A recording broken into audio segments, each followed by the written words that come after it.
Karen Launchbaugh, how are you? I'm good. Great to be here today. Great to have you here.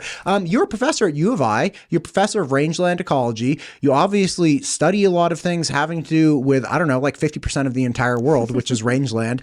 And embarrassingly, I didn't realize how, again, 50% of the landmass is used for range. Right. Yeah. Which means 50% we depend on that 50% to act efficiently and effectively. Right. It has to produce nutrients. We got to convert sunlight. We have to have the right ecosystems within it to make sure we're recycling nutrients and things of this nature, to make sure that when we run sheep or cattle or whatever over it, we can effectively get nutrients out of the sun and the earth and get them into our bodies.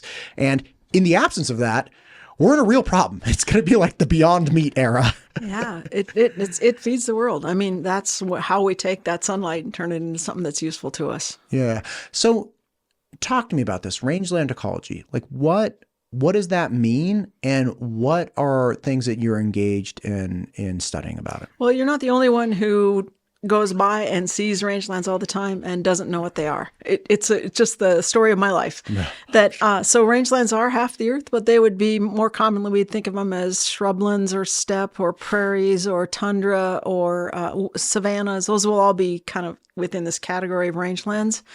They're basically something that isn't a city, a crop field or a forest or a glacier. So there's kind of everything that's left over. And so that's why they were used for grazing, because it was the one thing that could be used on all those lands, because most all of them have grasslands, grassy base, and then some shrubs, things that wildlife and livestock use. So that's what I got interested in. I grew up in North Dakota on a ranch. Just intrigued the heck out of me. Like, how could this land that got so little moisture put out so many flowers and so many deer and elk and cattle and sheep? And I don't know, to me, it was just like, wow, magic. How can that happen? So that's what got me interested in. And then that's what I teach at the university. And that's what my students do, is care for that ecosystem. Okay. So like, what's the answer then? Like, how is it that you have this area that ostensibly gets no love from anyone, and then it produces, what we see? Well, it's millions of years of nature, ecology coming along. So photosynthesis, of course, is the basis of it. And then the magic, or the trick maybe, is us figuring out how to work with nature and not against nature. So we're always trying to figure out, how does she do that? How is this happening? And we just try to nudge nature one way or the other to get the resources that we want as humans. And different people want different things out of land. So my students, some of them work in wind energy, some of them work with cattle, some with sheep, some with wildlife, some with water. How do we nudge the ecosystem to produce those resources? When you talk about people wanting different things, it seems that as of late, there are two categories of additional uses coming to rangeland. One that is like stackable, right? So for instance, if you do, and I know people have opinions about Loveridge windmills, right? But I actually read an article years ago about a gentleman who was in North Dakota who did have cattle, and he leased out part of his land for these gigantic windmills because it was incredibly windy. He's like, there we go, right? So you can do that. And once the construction is done, it can go back to rangeland, right? Obviously, you disturb a large portion just getting these things constructed. But ultimately, it's like, okay, look, if it's not like, you can still have grazing going on in an area if somebody wanted to do that. So you have things that you can stack on as additional usages. You're like grazing and windmills, check. But you also have other uses like solar, where it's like, well, that doesn't actually, those things are kind of mutually exclusive, because you're both attempting to utilize, at least in part, the thing that the cattle need, which is plants that are photosynthesizing, and the solar panels need that as well, right? So at least... You forgot about sheep, though. Sheep, there's a whole industry of sheep that live under those, under the solar panels, and some research that's been done that's a better way to control that vegetation under the solar panels than machinery. So, no but kidding. Go back to your idea of stackable. I think Yes. That being able to get several products out of the same land. That's the key. Trying to find the magic of where those things work together. And the lands have been here forever. Cattle, grazing, livestock, 10,000 years, been learning how to do that. And now we're trying to figure out, now, how does that mix with windmills, and how does it mix with this or that or fire, etc. So it's a multitasking. That's the name of the game. It's my understanding that if you have a burn on a land, then you have a mandatory 2-year delay before you can start grazing again. Is that accurate? Yeah, BLM and Forest Service both have that policy. It's not a law. It's just a policy within the agencies. Okay. It's changing. We actually don't know. That's science that we need to know. Is like maybe some years, 2 years after a fire is enough. Maybe the year after a fire is good. Maybe it needs more than 2 years after. So trying to get the right equation to figure out how long should we wait before it's okay to bring the livestock or the wildlife come back right away, right? They go to the next green thing the next spring. So the plants are obviously evolved to deal with fire and then with grazing right after it. We're just trying to nudge it and make sure that there's not damage done. When you talk about evolve, though, we're starting to deal with invasive species or it's like, okay, well, look, say you have I can't remember who I had on, but I was chatting with somebody about regrowth after, burns and stuff. And they're like, well, the problem is you have plants or organisms that are used to like a 5-year cycle or a 10-year cycle or something like that. And then you get invasive species that can pop up and really dominate within like 1 or 2 seasons instead of like 5, right? And what happens then, and again, I can't remember exactly what it was, but the idea is the invasive species, once you have a burn, you have a real problem because then the invasive species get like a bigger stranglehold on that area.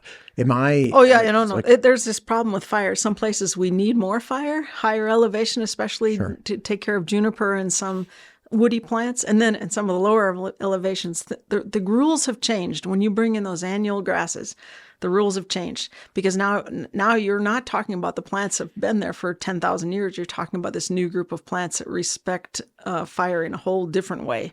So yeah, that's a problem. Lower elevation invasive annual grasses, it's just changing the rules. So how do you address that?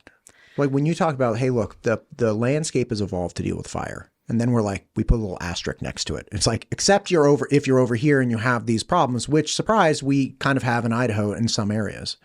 Yeah. Well, I think you can't always think about here's what it was and I'm going to go back to that. You got to think the rules are changed. Now, what can I do with this land under these new conditions? So I think good range managers take what they've got and try to figure out how to make it better. So if you've got a lot of cheatgrass, cheatgrass actually has some forage value. So maybe rather than just saying, okay, I got to spray it all and turn it back to perennial grass, maybe you think about how do I use those annuals in a way that's useful. Maybe you change livestock species. Maybe you change the season of grazing. There's not a lot of evidence that removing grazing makes it better, but maybe using grazing in a different way. For example, it's just been in the last few years that we found out that grazing in the winter might be one way to get rid of, or not get rid of, just reduce the cheatgrass that's out there. So it's still there. So that's something we didn't even know. So there's a lot yet to be known.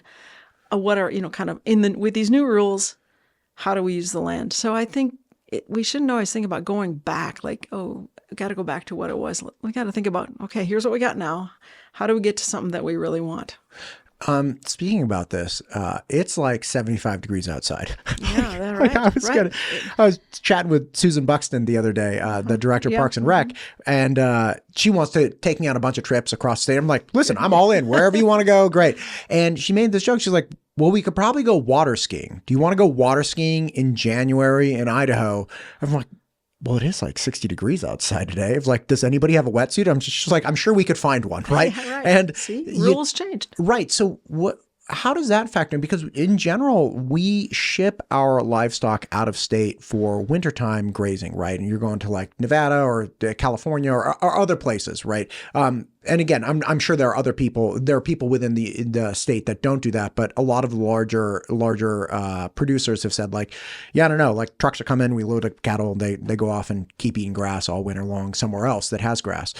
Do you anticipate, like, what do you think about what's going on right now with the weather and how that could change the rules within Idaho? Yeah. So there's a lot of winter grazing in Idaho. You maybe don't see it. It's more down kind of south of the Snake River. Quite a lot of winter grazing, almost in Nevada.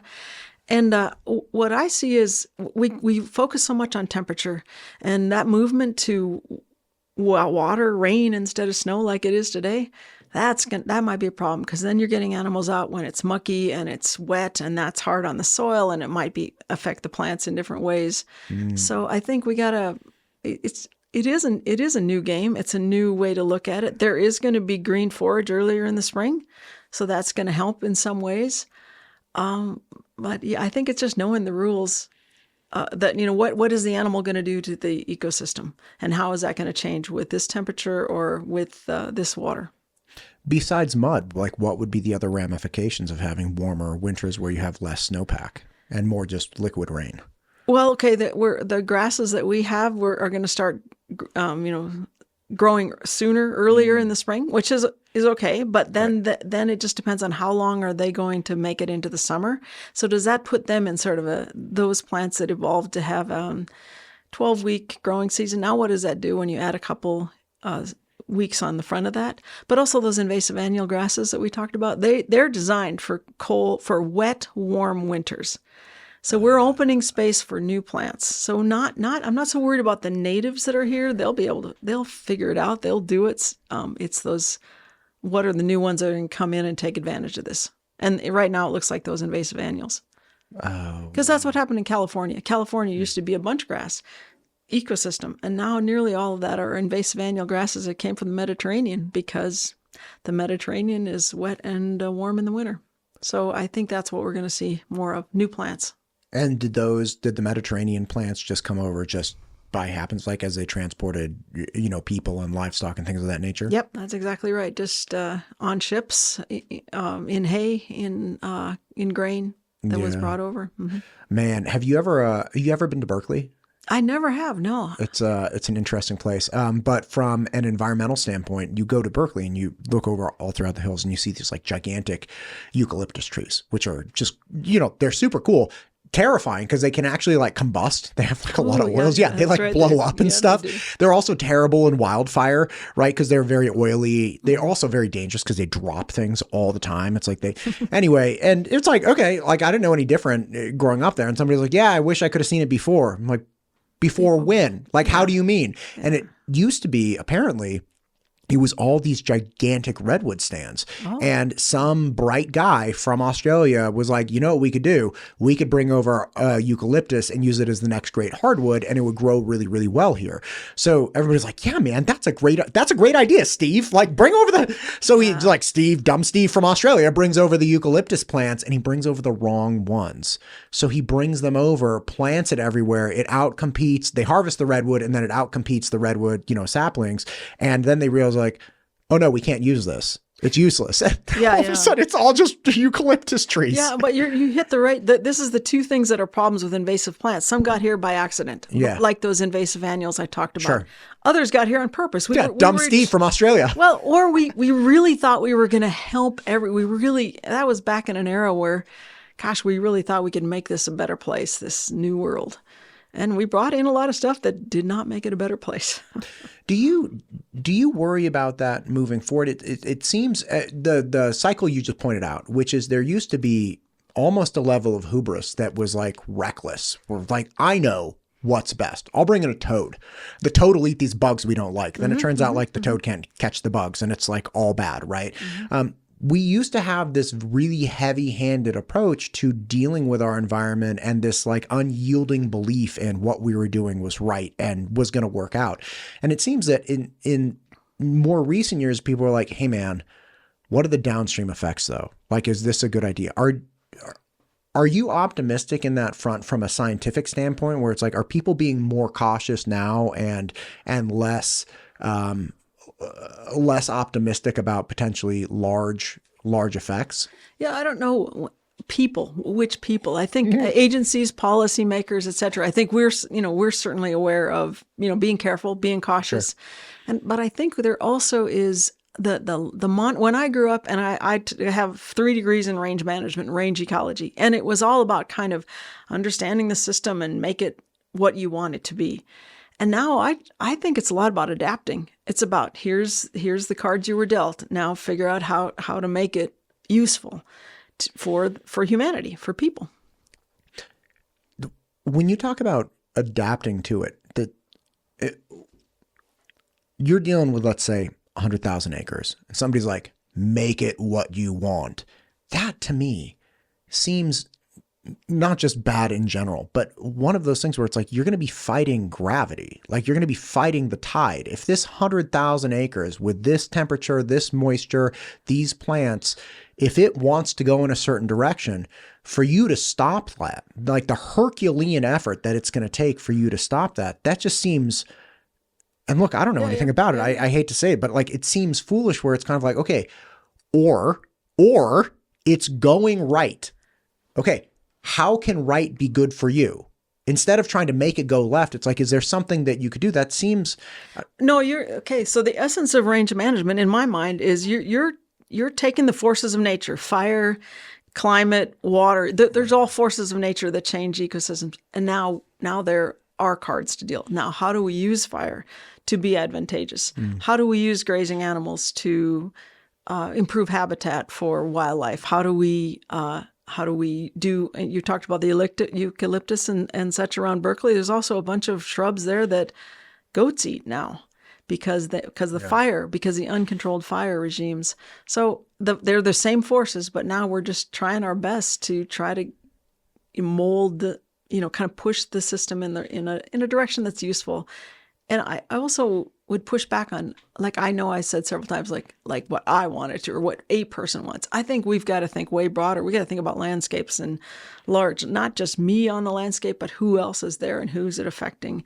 So I think what I see, what I'm optimistic about is a whole lot more collaboration about, okay, it's not just my piece of ground, I'm going to do what I want with it. It's just a whole lot about how is this affecting everybody in the ecosystem, everyone around me.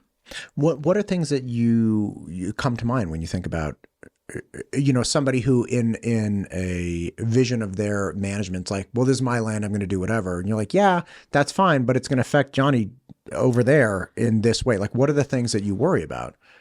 Okay, well, good examples of how I've seen people working together. Mm-hmm. One certainly would be we talked earlier about the Rangeland Fire Protection Associations. Here's people that came together for the good of a community. The coordinated weed management. Idaho still has one of the strongest coordinated weed management. Almost every county or every area in Idaho has a group that gets together and says, hey, these weeds are not going to stop at boundaries, so let's work together. Water conservation districts, land trusts now that are really trying to think about corridors for wildlife, et cetera. So I feel like there are groups that they're implicit in Idaho. They're all over. And I think they are moving in the right direction, sort of thinking about landscapes. Gotcha. So essentially just a collaboration for the betterment, like a better target for everyone. Mm-hmm, mm-hmm. When you talk about a better target for everyone, there are people that are very much against grazing in general, and they have a myriad of reasons, right? And some notable people from Idaho's history essentially just dislike grazing, right? And they came up with a bunch of different reasons along the way why everybody should jump on board with them. But one of them is obviously that, we're bringing on our domesticated livestock, and that has potential to gravely affect grouse or other animals that have been here forever. And it's like, we start marching, thousands of head of cattle across a landscape, and you're going to disturb a lot of ground nesting birds or things of that nature. Is that something that is still a concern for a lot of, rangeland ecologists, or is this something where it's like, okay, we've largely figured out that it isn't as big effect as people thought? Okay, so I think you got to come back to the mic. You're so back for so I think that we shouldn't get stuck on here. I like cows or I don't like cows. I mean, we should be tolerant of each other. I honestly love livestock. That's pretty clear here. But yeah. I also love people that hate livestock. I mean, I just think you got to have all of that. Are you married to a cow hater? No. You're like, I love him. He's fine. He's just he's not a big bovine fan. Yeah, we are totally on the same page on the bovine area. Okay, man, but I made a 16-pound prime rib roast. The rotisserie for Christmas. It was so good. And it's like, bless this meat, man. Yeah. Well, and it can be done with photosynthesis. It's cool. Okay, but going back to your question, what I think is that I've been thinking about what is the value of science, because I'm a range scientist. What is that value? One of the things is I don't mind having conversation with others, as long as we can agree on the science, as long as we can do the science and say, okay, well, I think cows are bad for grouse, and I've just finished a 10-year study on it and found that no, cows and grouse can live quite well together. So as long as we can do the science, you can still not like cows, or someone can not like cows, as long as they go, oh yeah, but it is true that this science tells us that's true, or this science tells us, like, okay, for example, I did some cattle grazing yellow star thistle, terrible plant. Cows are not good for yellow star thistle. They'll eat it, but it just makes more of it.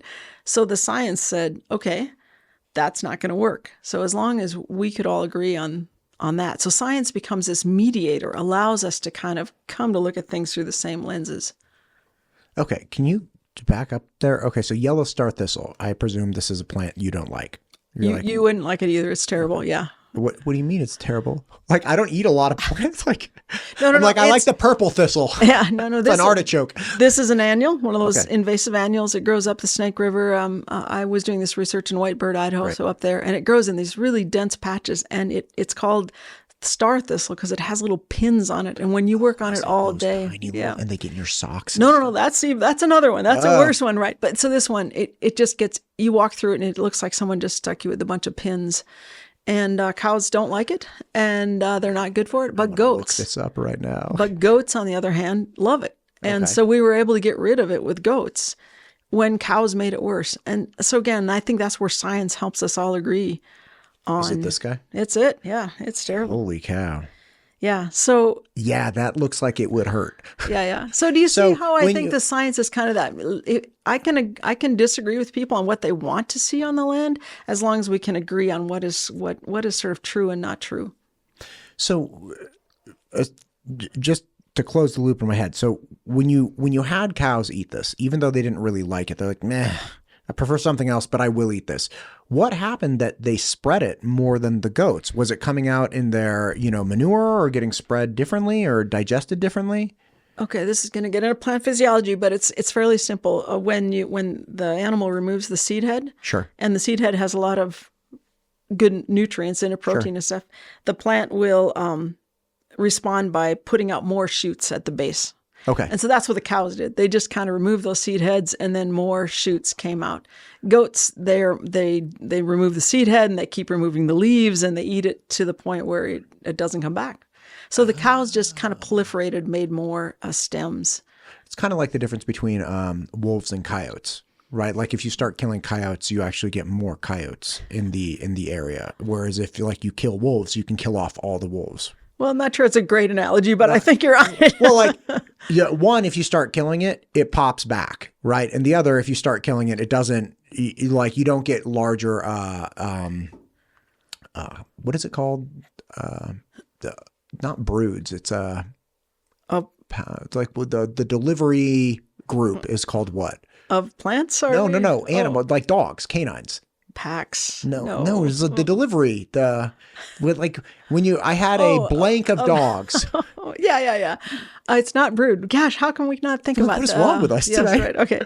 A group of puppies. It's not a pack. That's the whole group. A whelp. A whelp. Is it a whelp? Yeah, isn't it a whelp? Isn't that an individual animal? Okay, well, a group of puppies. Yeah, a group of puppies, whatever it is. Okay. Maybe it's not the best analogy, but again, the idea is you damage it in one way and from a cow and you get more of it. You damage it from a goat and the goat damages it in a different way and then it's gone. It's right. And I think that is one of the challenges of invasive plant management is some plants you need to dig up, some you need to remove the leaves, some you need to remove the seeds, some you need to put herbicides on so that the roots are killed. So yeah. So litter of puppies. My litter mates. Come on.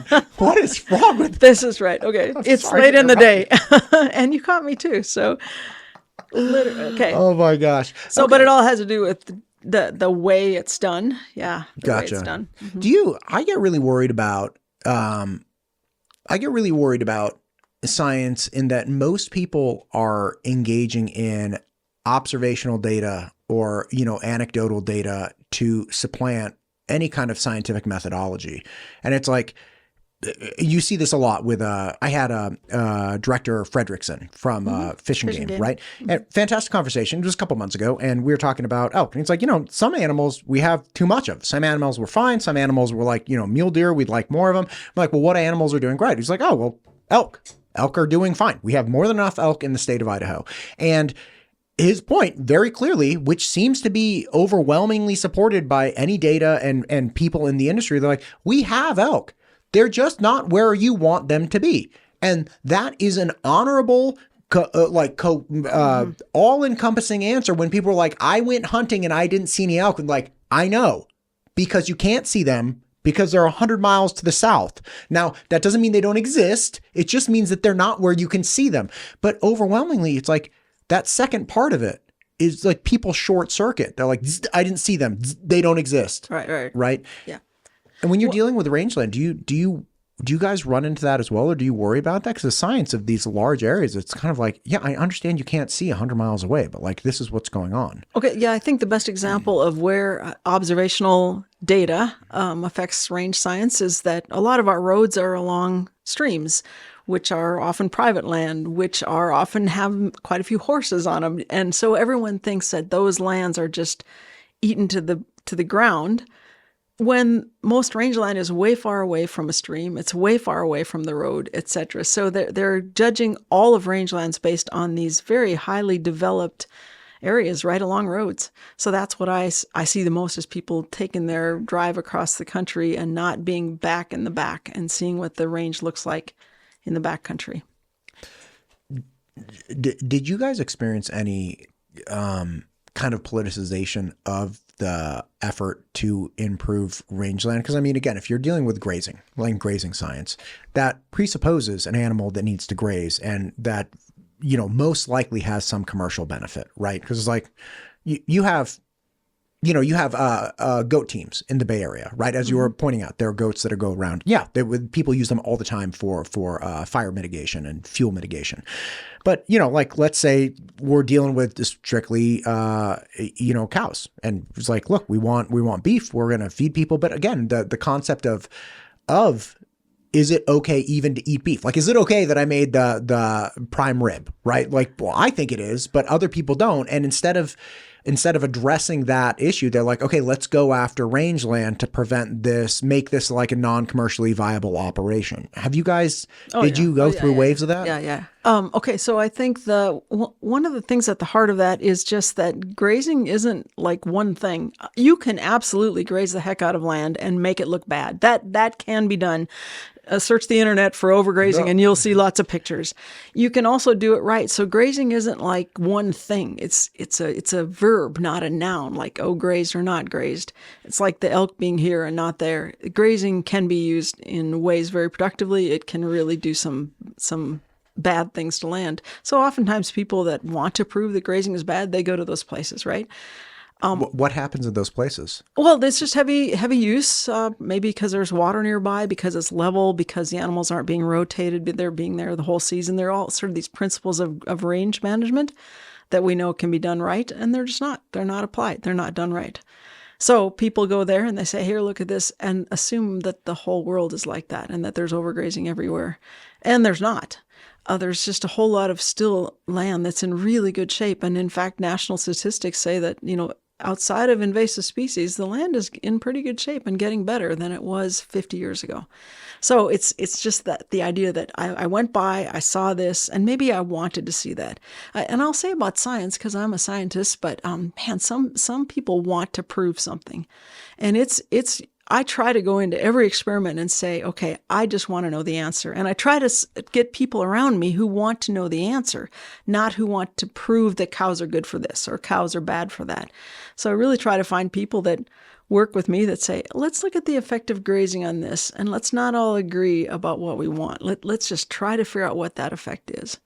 I have such appreciation for that mentality.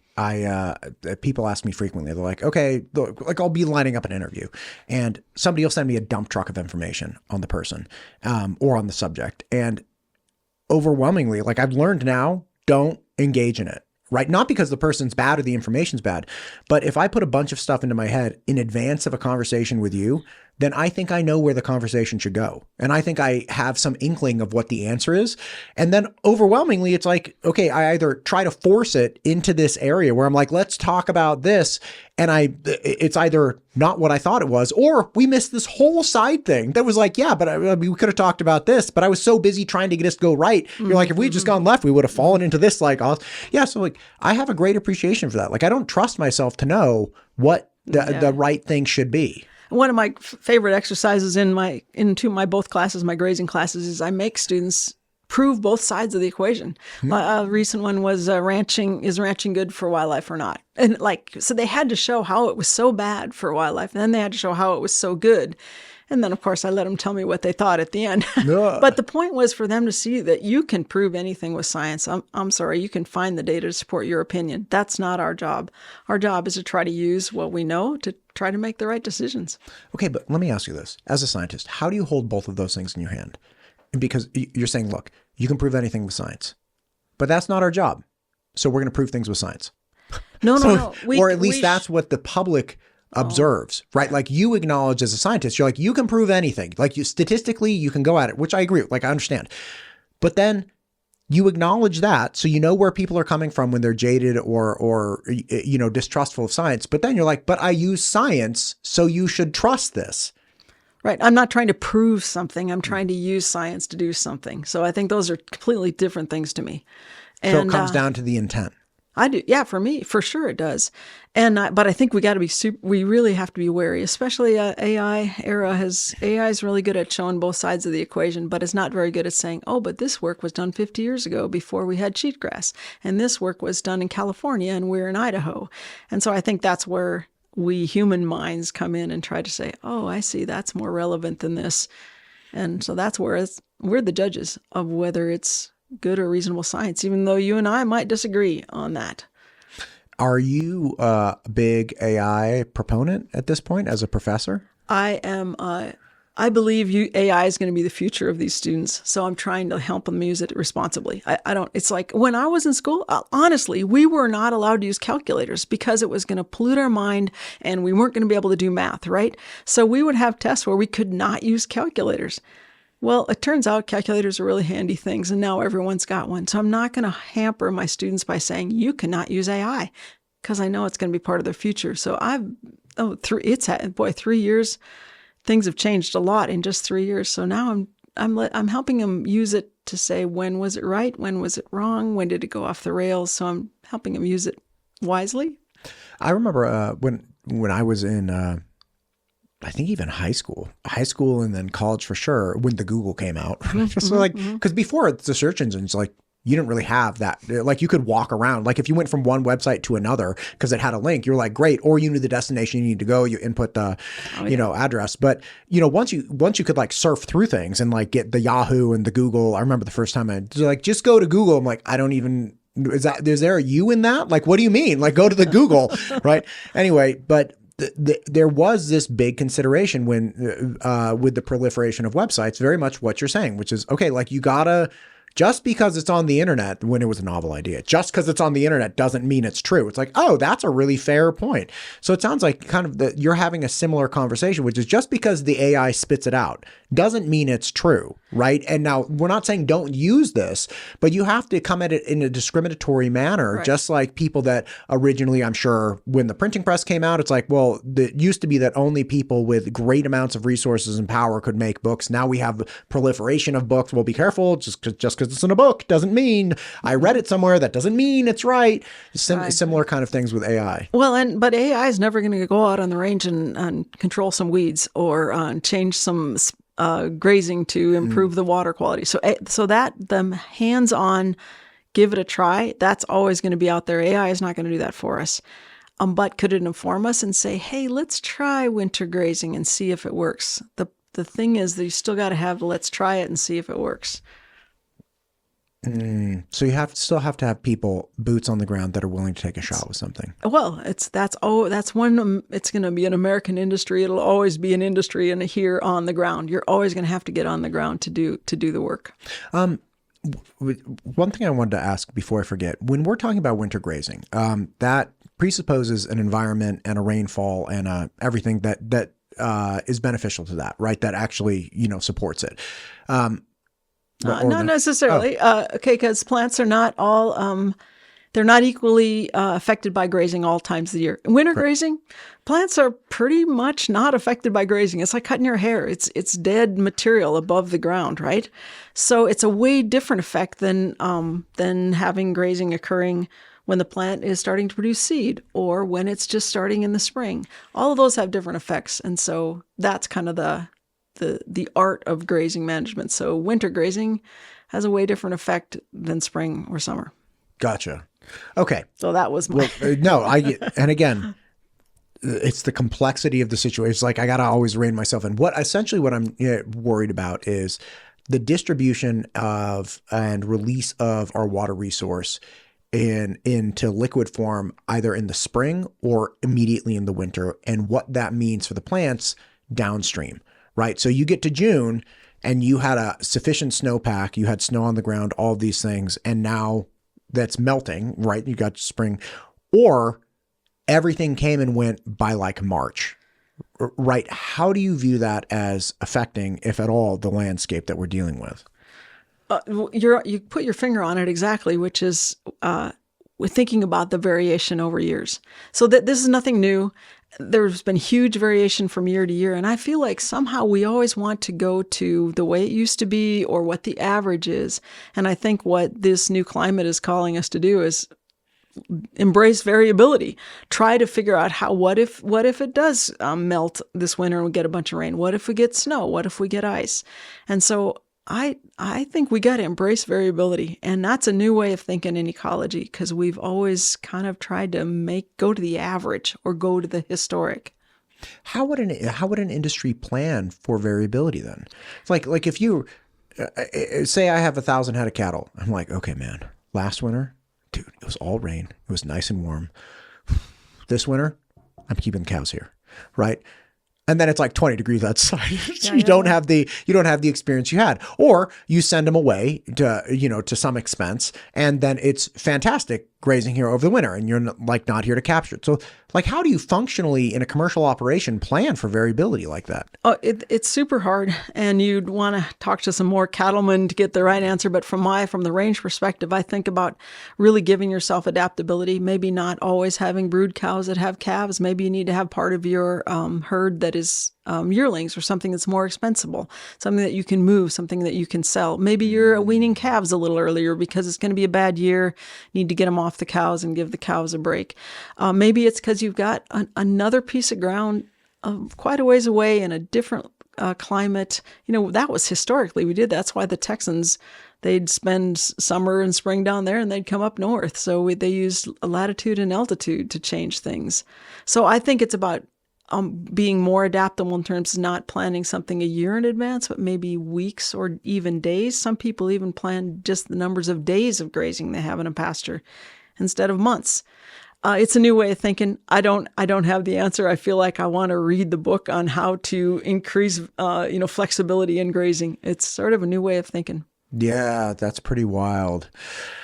I don't envy those guys. What a difficult task. Well, think about trying to make a living where one year you're going to have, let's say, 700 pounds per acre of grass. The next year you're going to have 1,400 pounds. And the year after that, you're going to have 300 pounds. And that's really normal numbers for this country. And so to figure out how to manage livestock in that kind of variability, it takes some major skill. So if people have been doing it for quite a long time, they've got some knowledge. So, and it didn't come in a book. It's there's a whole movement in range science to capture that local knowledge, that indigenous knowledge, those people that have been out on the ground for a while. We don't always know how to do it. We're pretty good at doing experiments, putting them in journal articles, writing synthesis papers of them. We're not as good at just trying to figure out why someone is doing it right out on the ground. What are their rules of thumb? Confounding this whole issue is obviously pricing for the consumer, right? Because as things are more scarce, prices go up. As things are more abundant, prices go down. And again, you have this push and pull. One thing that Spencer Black, the now former president of the Cattlemen Association, was chatting with him recently, and he was saying, he was like, listen, the origin, because I asked him, I'm like, hey, we were chatting about the beef deal, Argentinian beef deal. And he was like, listen, if you go out into my pasture right now, all of my equipment was built or purchased in 2014. It all says 2014.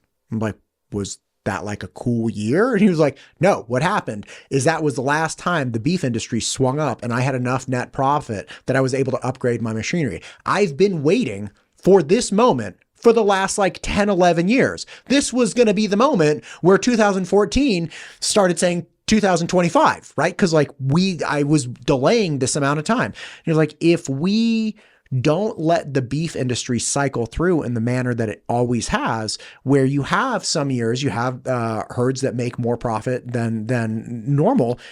If you don't let that happen, yeah, the consumer is not happy about it. But again, it's temporary, right? And it's like, that's a rough situation, but this is how this industry operates. And if we artificially manipulate that, I'm so taken by the risk that both agriculture and cattle people like range, like it's so wild to me. I was chatting with somebody from the sugar beet industry today about dealing with the Brazilian sugar industry trying to come into the United States and take over our sugar. It was like, oh my God, man. Like it's just this never ending battle with countries that want access to the United States market and then localized providers trying to produce a product, deal with variable environments, deal with all these things and make enough profit to survive and, continue the operation. And it's like, how do we do this?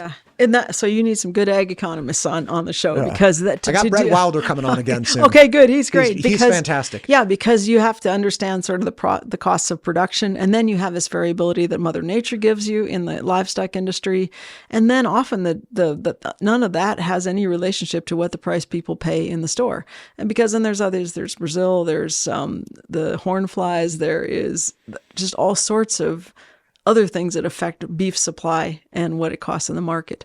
Is the hornfly the flesh-eating one that was in Mexico recently? Yeah, the Mexico. Yeah. Has it crossed the border? You know what? I haven't followed that just recently because they were hoping for a cold winter in Texas that would really slow things down. Is it cold in Texas? No, it has not been cold in Texas. God. I had Michael Dykes from the International Dairy Foods Association on in a couple months back, and we were chatting about how it was moving up north. Oh, yeah. So that's bad so news. all of those are outside of your control in terms of, I still think of producing livestock on grass is, that's so ecologically harmonious, right? I mean, it's just like very low impact. The animals are eating the sun, essentially. They're harvesting it. And then there's all this other stuff, the variability from year to year. And then what happens between when you get the calf ready to market and what happens after that, unknown. If we, God forbid, if we had a significant contraction of our rangeland, like cattle, sheep industry, what would happen to our rangelands? Right? Like at this point, at least it's been told to me that they are a fundamental piece of land management. And if look, those ranchers, they make money, but if they're not there, we're going to have to spend a lot of money to manage that area. Is that accurate? Oh, absolutely. If we as a government, as a states, tried to manage land, it would cost us a lot. The farmers and ranchers, they're bringing a lot to the table. There's, they say half of public land ranchers have a job in town. They bring money to the ranch. So they're actually sort of subsidizing that land. And of course, now we think of how much did the cows make, but the land is worth a lot too. So there's this always, well, what if I sold this land? What if it became something else? There was some conversion. So I think keeping working ranches on the ground for conservation value is huge. Keeping large landscapes open because there's going to be a real pull for development, for change. And so keeping people ranching is the way to keep large landscapes. And I think that's a real key to conserving the West that we love, right? So let's say there was a trade deal where they're like, look, we're going to flood the market with the cheapest possible ground beef, whatever, right? Aside from quality and they're just like, we're just going to supply this because we can get people in Brazil or Argentina or wherever to give us more beef, right? If we did that, right, and people argue, during earlier in last year, when there was a whole discussion around tariffs, somebody was telling me, they were like, why are we even trying to grow onions in Idaho? Like, why are we doing this? We could get onions from Mexico. Like, this is a ridiculous proposition. And my concern immediately was like, look, I don't know squat about onion farmers here, but I do know that there are all of these other costs that are going to come along with not having a localized producer. If your only consideration is what is the cost at the grocery store, that's fine. And I'm not saying you shouldn't have that consideration.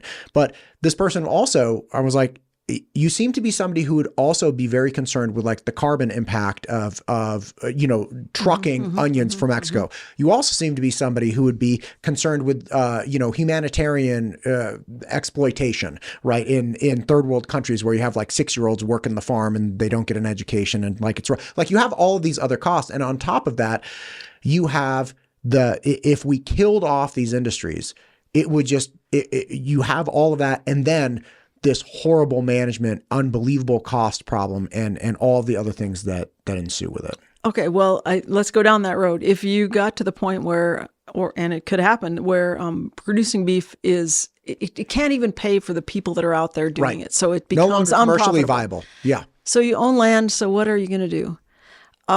You could put it on the market, on the real estate market, sell the back 40.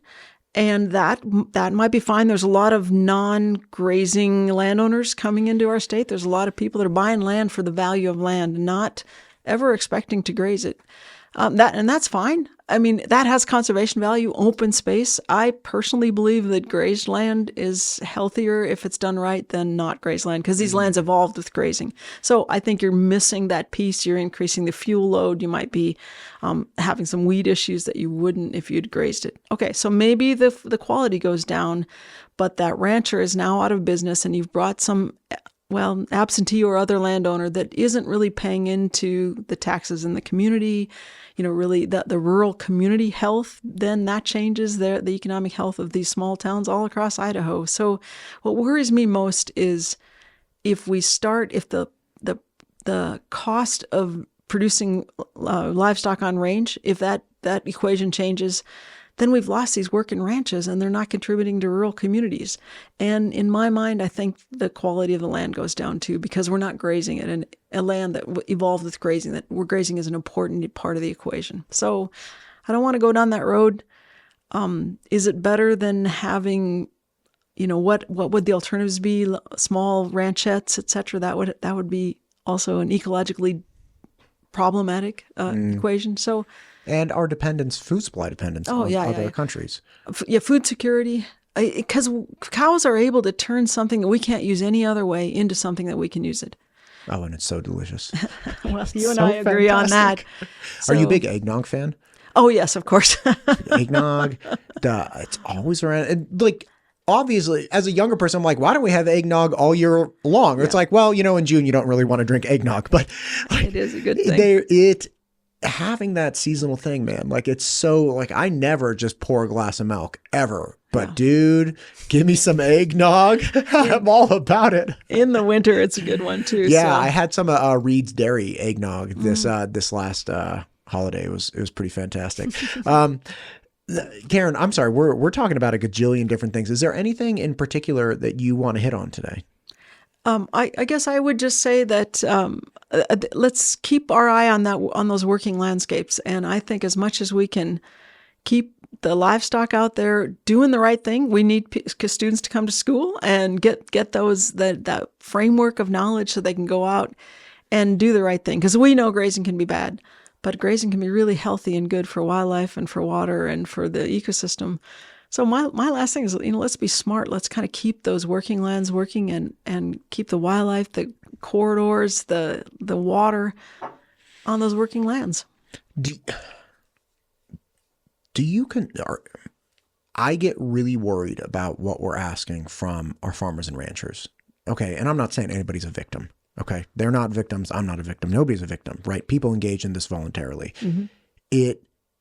Just as somebody told me last year, I think it was Brian Searle, the former president of the Farm Bureau, we were talking about how it's like farmers have like 3x the suicide rate of anyone else, right? Like the burden, the turmoil and burden that people experience going through this particular endeavor is significant, right? And Spencer Black has written articles about, the difficulty of this, right?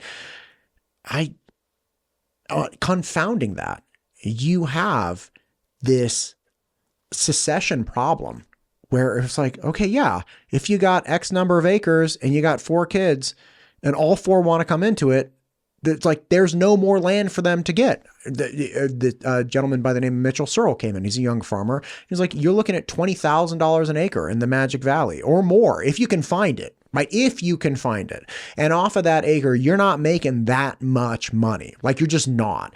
And I get so worried about that. And then layering on top of it, it's like, okay, then people that do want to get into it have to go, or they don't have to, but, tend towards education, which is another, costly burden. I don't see how we make our way through this without asking people to engage in a economically volatile and dangerous endeavor and, have to pay a lot of money to find out how to lose a lot. Yeah. I have to believe there are answers. I don't have them right now, but I have to believe that there are people that could say, here's how we could make this work. Because the land has value. Okay. Maybe raising cows is not the greatest value for that land, but keeping the land healthy. So how do we start paying for ecological services that land provides?